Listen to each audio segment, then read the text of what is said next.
Ayer se me quedó una parte de la entrevista con el doctor Fernando Rosero González sobre el proceso de negociación de las armas con Argentina en los tiempos de la guerra del Cenepa. Nos había explicado hasta ayer cómo fue el proceso allá en Argentina y por qué termina con el expresidente Menem. Pero me falta la parte del Ecuador. Y en la parte del Ecuador, le voy a pedir que sea breve, Fernando, porque es importante para complementar con lo dicho anteriormente. ¿Cuáles son las responsabilidades que usted encuentra y por qué pide la reapertura de un proceso de investigación en el tema? Fernando, yo soy Francisco Herrera Araúz, yo le escucho. Francisco Herrera, muchas gracias y buenas tardes. Pido la reapertura de esta investigación porque no solamente, quiero aclararle que no solamente estoy solicitando del señor presidente que se conforme una comisión especial para que analicen el tema de la venta de la chatarra bélica que nos entregó Argentina a través del señor Menem, etcétera, y todo su equipo de la cúpula militar, ¿sí, no? Aquí al Ecuador. No solamente eso, yo no estoy solamente eso pidiendo, sino estoy pidiendo que se abra una investigación para que se establezca todas y cada una de las diferentes adquisiciones que durante esa época, durante los meses de enero, febrero y marzo de 1995, la alta cúpula militar hizo adquisiciones, por ejemplo, aparte de la Argentina, donde estuvo, ya le dije yo, el señor Roberto Sassen,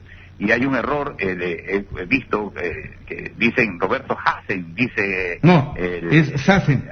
Hay un error, es Sassen con ese, y junto con el señor Torres Herboso, que hicieron la compra de 8.000 fusiles FAL de fabricación argentina y de 10 millones de cartuchos, que nunca llegaron los 8.000 fusiles FAL, ni tampoco llegaron jamás los 10 millones de cartuchos de munición, 7.62, que fue por un valor de $7.310.000, que fueron pagados mediante un giro SWIFT que hizo con autorización del señor o conociendo de esta adquisición, tanto el señor Víctor Hugo Vallas, que era pues el jefe del comando conjunto, era el ministro de Defensa. El ministro de Defensa era el señor José Gallardo Román. Ya. Él era. El señor Víctor Hugo Vallas era el encargado de la parte logística del armamento, de las municiones. Y el señor Paco Moncayo era el jefe del comando conjunto de las Fuerzas Armadas.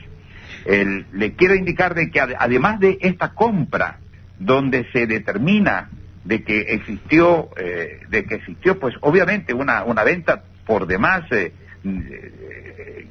debe ser revisada. No quiero utilizar un término que donde yo mañana esté con un tema de carácter judicial por injuria, calumnia, qué sé yo, pero un arma que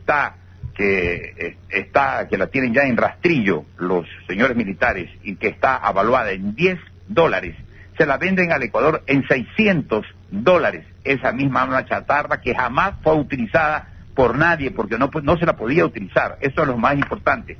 No se la podía utilizar ese armamento porque ese armamento era chatarra. Desde el inicio, cuando se determinó, cuando se abrieron las cajas que procedían desde Argentina por parte del equipo encargado de recibir este armamento, ya se determinó que este armamento presentaba una serie de falencias. Correcto, pero a ver, dentro de este caso hubo un proceso judicial. ¿En qué terminó ese proceso judicial? Ese proceso judicial se quedó, no ha terminado el proceso judicial. No ha terminado el proceso judicial, porque el proceso judicial se inició una indagación previa y luego hasta ahí llegó.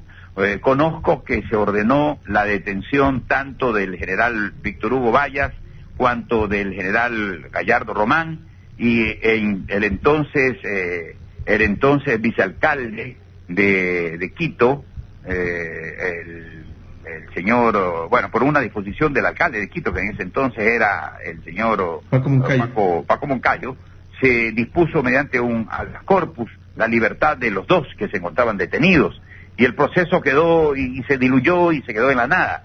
Entonces es importante que se establezca exactamente cómo acontecieron estos hechos y cuál fue las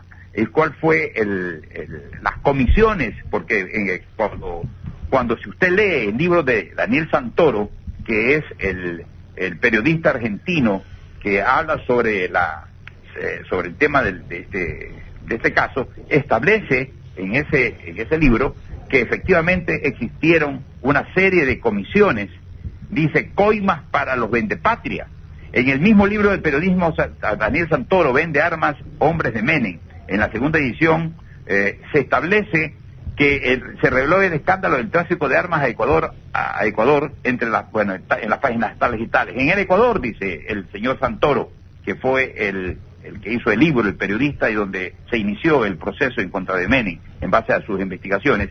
En el Ecuador nunca se inició un proceso judicial para sancionar a los responsables de la compra de la chatarra a Argentina, y que según algunas fuentes consultadas, estos se debieron a que también los militares ecuatorianos que le compraron a Roberto Sassen se quedaron con coimas y ahora no quieren que se investigue qué pasó con la plata que pagó el Estado ecuatoriano, 7.310.000 más afectado que el argentino por la corrupción. Correcto, entonces lo que usted está pidiendo, Fernando... Jamás los vendedores, escúcheme, jamás los vendedores devolvieron el anticipo, jamás los argentinos nos devolvieron a nosotros el anticipo que le fue pagado en su totalidad en la suma de 7.310.000. Pero además de esto, perdóneme, y con eso yo sé, por el breve tiempo que tengo, quiero señalarle que no fue la única compra que se hizo.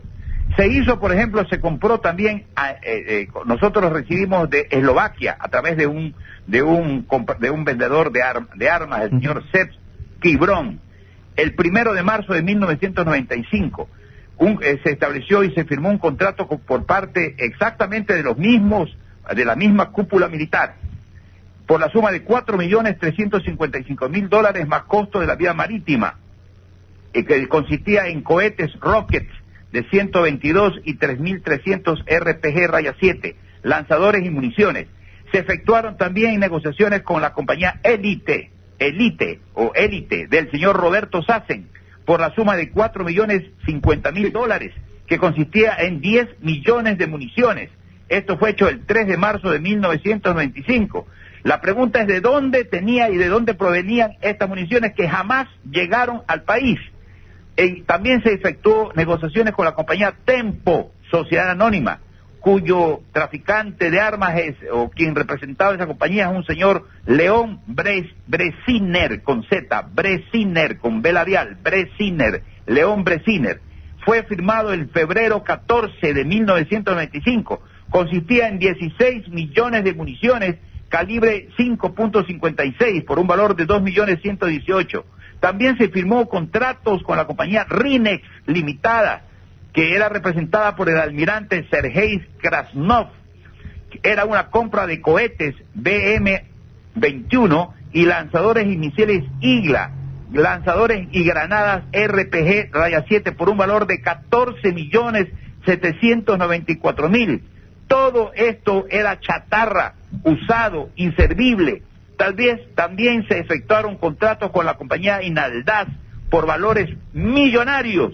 Con Libia se pretendió también, Libia estaba en ese entonces representado por el señor Gaddafi, y se envió, la alta cúpula militar enviaron como embajador, con todas las de ley, embajador, ¿qué le digo? Representante. Con todas las de ley, al señor obispo Walter Crespo, para que compre $150 millones en armamento bélico al señor Gaddafi.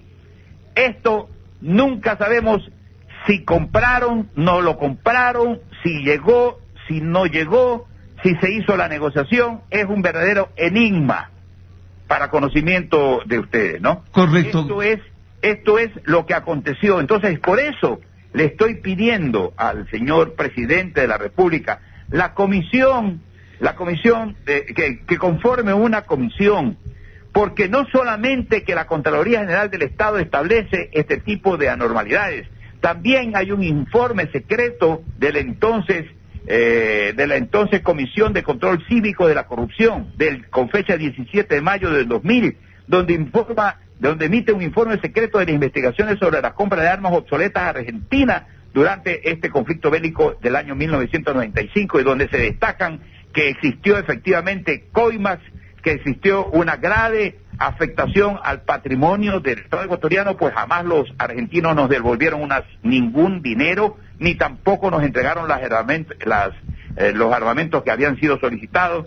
Realmente se burlaron de nosotros, y lo peor aún, existía 49.000 miembros